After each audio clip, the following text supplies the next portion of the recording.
Okay, the first thing I want to open is just this really simple rudimentary arm swing. Here you see a real basic arm that's basically just kind of going through the fundamentals of a swing, right? As if the arm was, if the character was walking, the arm swinging back and forth. Again, real simple, real rough. Um, One of the things that I like to do is when we're looking at, arcs and stuff, one of the things that's nice with FK, and I typically use FK for arms when I'm animating, IK for legs, unless the character's flying or coming off the ground, and I'll switch to FK. Is FK, you get a lot of your arcs for free, just by the nature of it. So what I like to do is select the different parts of the arm, say the wrist, and then you create the motion trail. And you can see here the actual arc that you're getting, which is really nice. And then you can go ahead, select the elbow, and basically do the same thing. I just hit the G key. If you don't know this, when you hit G, basically it's a shortcut for repeat last command. And since the last command I hit was create motion trail, or create editable motion trail, there it is. So, and you can see the arcs that you're getting for free. One thing you don't see on here, which I don't like about the Maya's motion trails, you don't really get to see what your spacing is. So let's go ahead and open up the outliner. I'm just going to drag it in here so you can see what I'm deleting. You can see the motion handles there that we created. But if we use the arc tool and select this stuff, add the object, create the trail, and you can actually see your spacing, which is nice because this arc tracker shows every single frame. And you can go up here, you can add the elbow, and then create that, and you can see the nice spacing you've got, as the markers here are closer together, the object's moving slower, and as they separate, they speed up. So it's just nice. And what you could do here too is come down and only just show part of it. So let's go ahead and remove that and then recreate it. And that way you don't have both sets on top of each other. And this just makes it easier to read. So you got a nice ease out of that keyframe. And then we're easing into this next pose over here. And then you could, change it to the opposite. So I think we ended at 15, you go to 16, remove it, and then create it again. And then you'll see this end of the animation. And again, you can see the ease that's happening here, and speed up, and then how it's easing into that frame right there.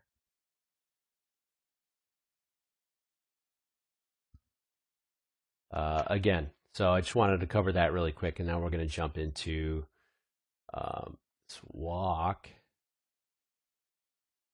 All right, let's do the hand point first. All right, so here we have our lovely character. And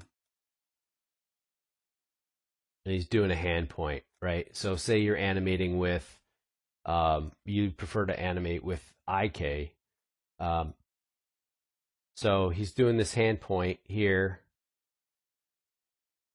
And you can see that, let's just do that, add that object. All right, so you can see it's following an arc, right? It's not, now what would have been really easy to do is if I deleted this keyframe here, it's going to be much more linear. Let's recreate it. See now how much linear that is? Much more linear as opposed to being arc, and it just doesn't look as natural. Undo, get that back, recreate it. And again, this is, very rough. It's not final animation by any stretch. It's more of a just a rough example to show you how you want to add arcs and stuff to just everything, simple things like an arm pan point. And the same thing with a head turn. I think I did a head turn in here. No, we got the run. All right, so let's just do one real quick. That'll be easier. All right, so we're going to zero everything out. We are going to select everything, and then we are going to just delete all this stuff here. All right, so here we're down kind of back at a 0. We're going to remove that, and we're going to remove all these guys as well. All right, so say we're doing a head turn.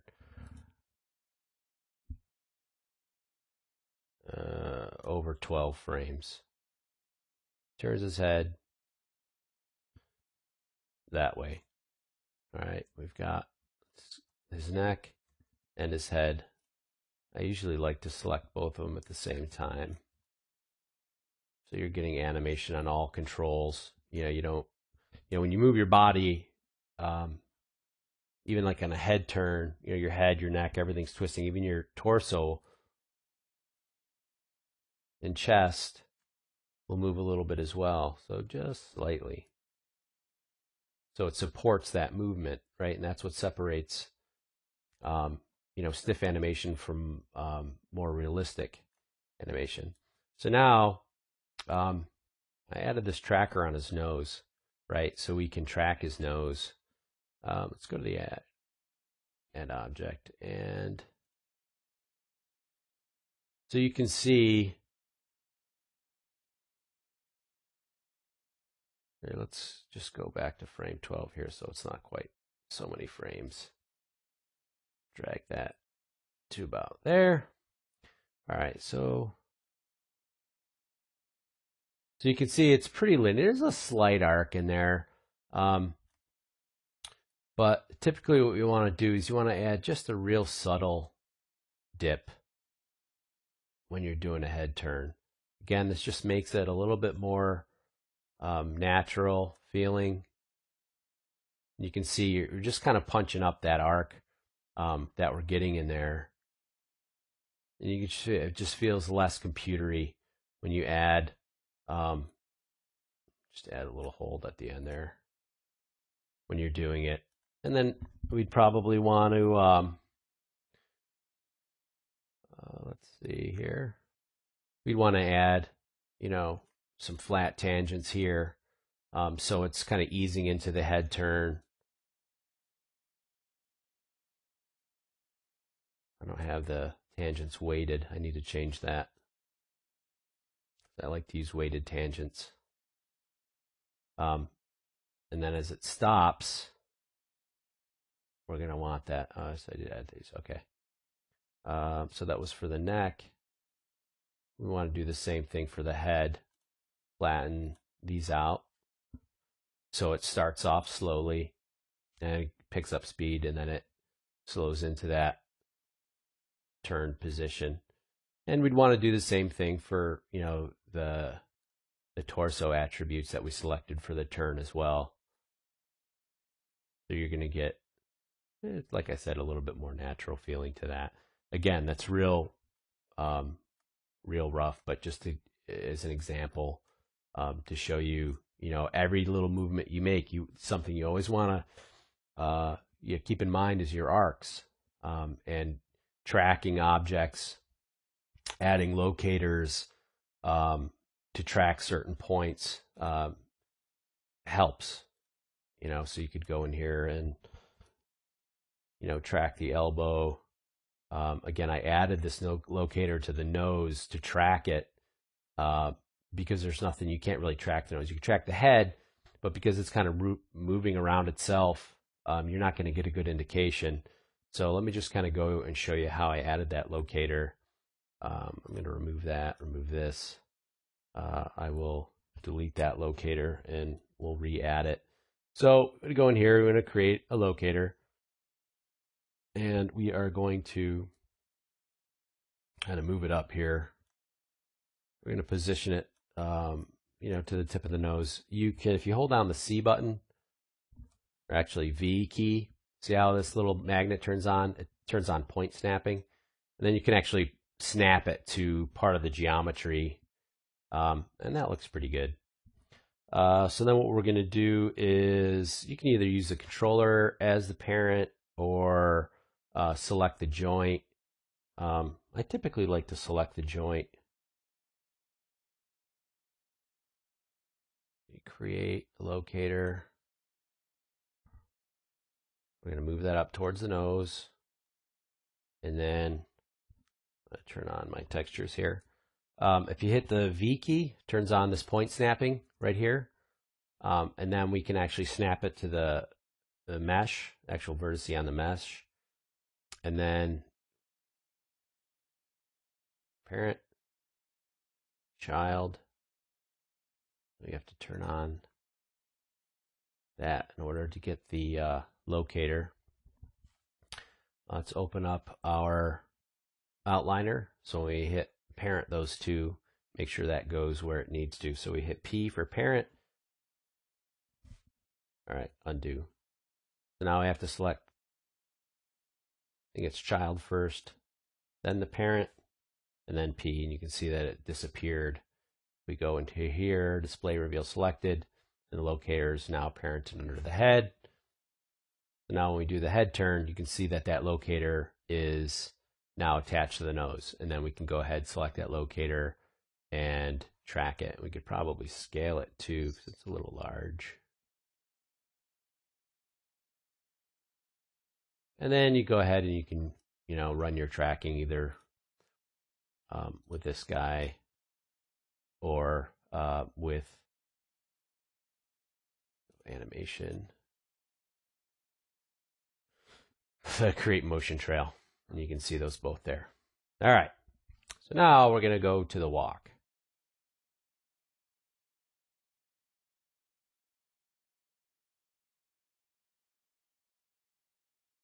Going to save that.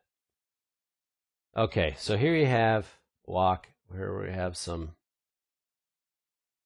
you can see the arc of the foot going. Now, this is a walk that I've been working on. When I looked at this guy, I kind of got the impression of a penguin. So I wanted him to kind of waddle a little bit as he walks. So you can see that. So now you can see I've got the foot, the joint actually. Let's see here. Rig controls on.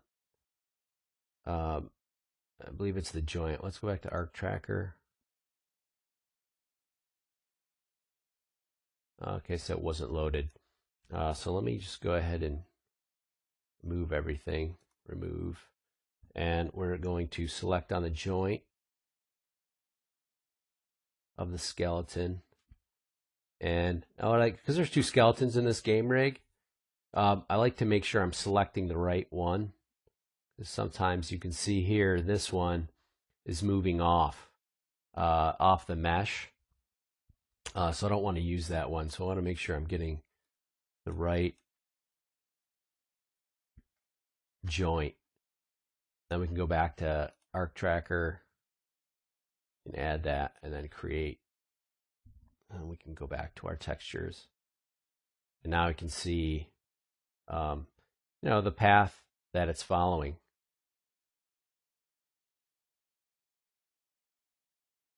As I do this, I might want to straighten that leg out a little bit more to get some contrast. And I'll middle mouse, copy it to that first frame. All right. So now there's the arc that the foot's following. Maybe a little flat here. I could try to come back in here and round this out a little bit. I could select the foot, go to the attribute editor, go to the heel roll, maybe drop it down just a bit here. And then if I go back to the arc tracker, recreate that, you can see it kind of rounded that out a little bit. It's not quite as flat as it was. So that's how you want to use your, use your arcs to kind of go back, double check your work, make sure everything's, moving in an arc fashion. We can come up here to the wrist. Again, let's scrub through. All right, so that's all good. We'll add that guy, and then we're going to create the motion trail for that to check the arc on that arm swing. And now I'm not really too crazy about how it's kind of coming up here and leveling off. You're kind of getting a little bit of a sharp angle here. So what I could do is at this keyframe, all right, I'm going to go back to, I just want to hide the skeleton so I know I'm selecting just the rig. And I can drop that a bit here. So now if I go back to the arc tracker, starting to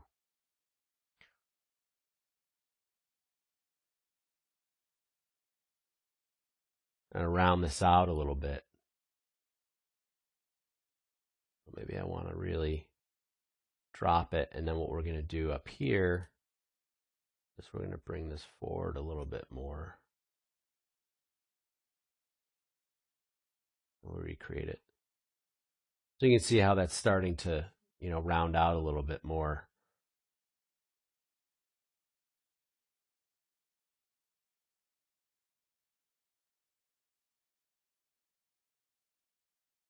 I want the wrist to be there. All right, so let's recreate it. Oops. Again, starting to get there.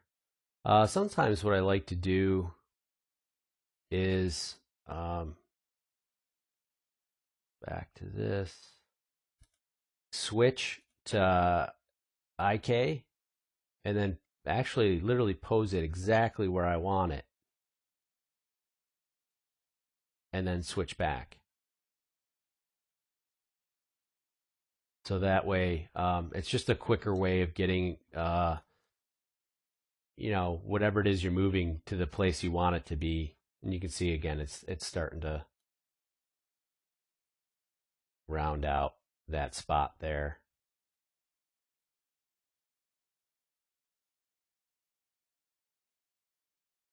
I could take this here at this keyframe, bring it up a little bit, and then you're, just kind of watching that as it's coming through. Now you also want to make sure you're not looking at it from the exact same angle. You want to rotate your camera around, because you have to remember one thing that's the real big difference between kind of film and game animation is your animation is going to get viewed from any possible angle, right? Film's really nice because this is the set angle. I just have to make sure everything looks good from this locked off camera. In games, as you're playing your game, you could see this character walk in from here or this angle or over the head or from behind, or if it's an NPC, which stands for non-player character for the uninitiated, you could see him walking on depending on how the encounter is designed. They could be coming in from any angle, so the animation has to look good from all over the place, which makes it much more of a challenge for us as animators.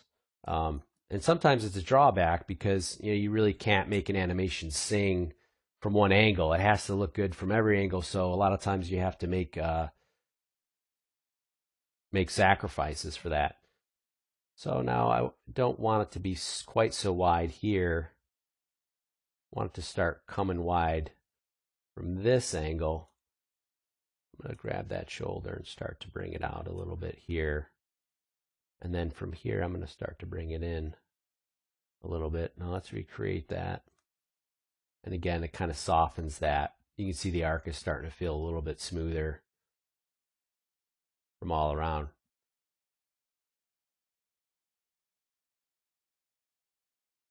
We're getting a little bit of a pop in the shoulder here. So then I would go in here, I would select the shoulder. And then kind of go in here and start looking at my keys and see what's happening. It could be just the specular that we're looking at from the default shader, because the keys look relatively good here.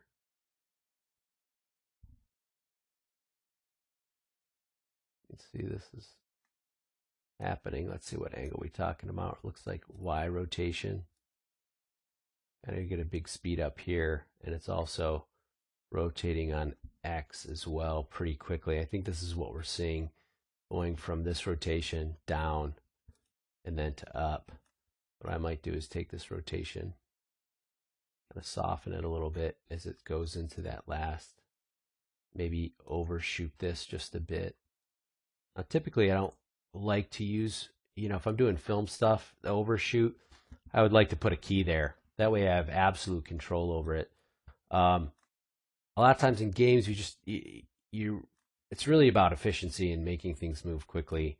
And a lot of times having all those keyframes just takes a lot of time to add and then to manage. So I try to let the computer do as much for me as humanly possible. See, now it kind of softened it a little bit.